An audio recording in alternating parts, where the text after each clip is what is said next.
astrologer and life coach Penny Dix. Welcome to my YouTube channel and welcome to you, Scorpio, for your short heads up video about all the astrological energies you need to know and understand to navigate December 2022. This is for the Sun in Scorpio or for the Ascendant, also known as the rising sign.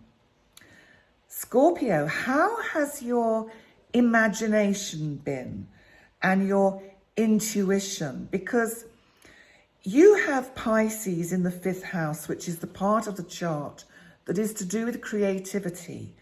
So you really have access through Pisces to be extremely creative, because not only is it the house of creativity, but Neptune that rules Pisces, that kind of enhances the imagination when it's in its positive vibes, is here and has been retrograde for some time.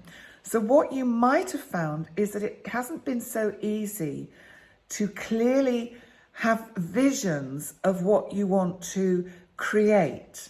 And that also goes within certain romantic relationships, if that's where you are in your life, because this Neptune retrograde has not helped you to see things clearly with the people that you've come across. So there might have been deception and just lack in general of clarity. But the good news is Neptune goes direct, and it goes direct on the 4th in this part of your chart. That's going to be super helpful. There's just a couple of points that you have to look out for, which is that in Sagittarius, which is your 2nd house of finance, you've got both Mercury, our planet of communication, and Venus, our planet of love and relationship, also self-worth and money. They're both in Sagittarius in this part of your chart. Now, at the beginning of the month, they're making a hard square to Neptune and Jupiter in your 5th house. You know, Jupiter has been giving you lots of opportunities and bringing kind of an abundance of ideas into your creativity. But this square from both Mercury and Venus is just telling you to be mindful and careful and cautious about what you put your money into.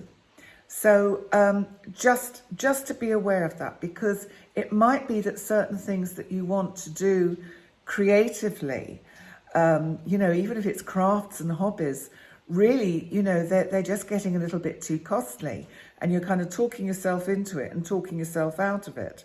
So just be mindful of that.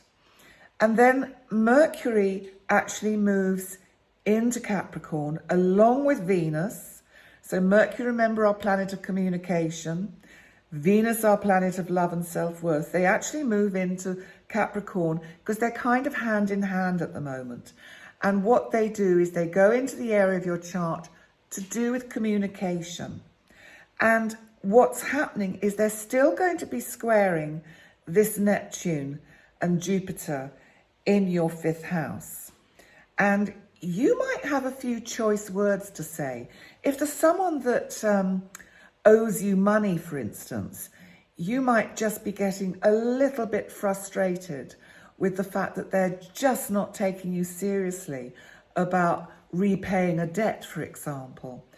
Also, I think it may be that you're looking to discuss with others ideas that you've got, and what it is that others will be quite challenging.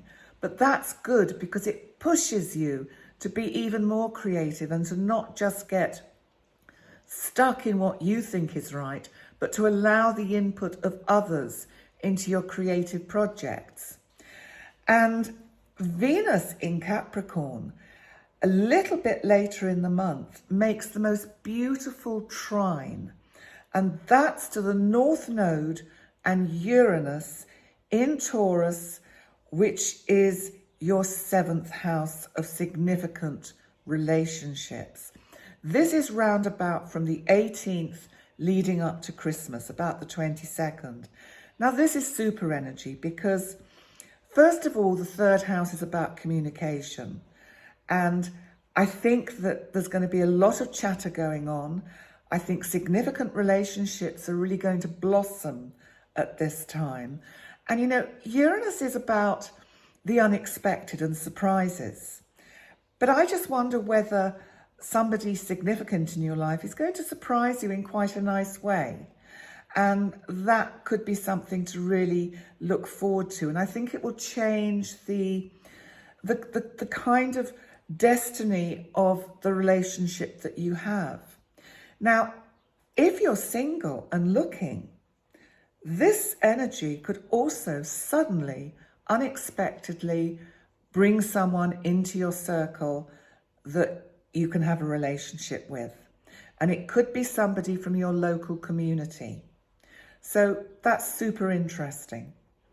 So let's see what else is happening, because we've also got to look at Jupiter, my lovely big boy Jupiter, our planet, our planet of luck, opportunity and abundance. Jupiter enters Aries finally on the 20th. Now, this is your 6th house, and this is about your day-to-day routine. The 6th house can also be about health matters, but really what this is doing is that it's giving you a chance to see how you can use opportune times to just kind of change the structure of your particular working routine and have it better organized for next year. Also, Jupiter might highlight little health issues, which you'd be wise with Jupiter here to do something about and nip them in the bud.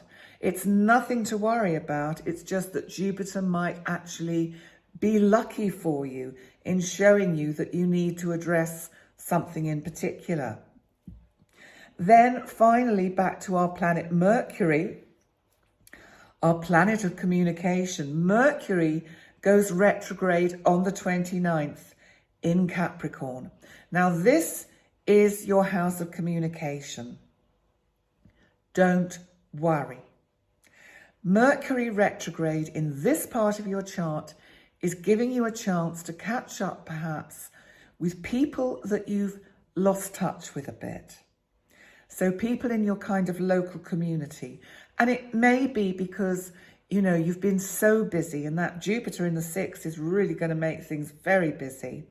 And I think also this shows us that perhaps that round that New Year period, it might actually be a nice time for you to connect with people and old friends. So there we go. Thank you so much, Scorpio, for joining me for your December astrology. Please remember to like, comment and subscribe. And I look forward to seeing you next time. Bye for now.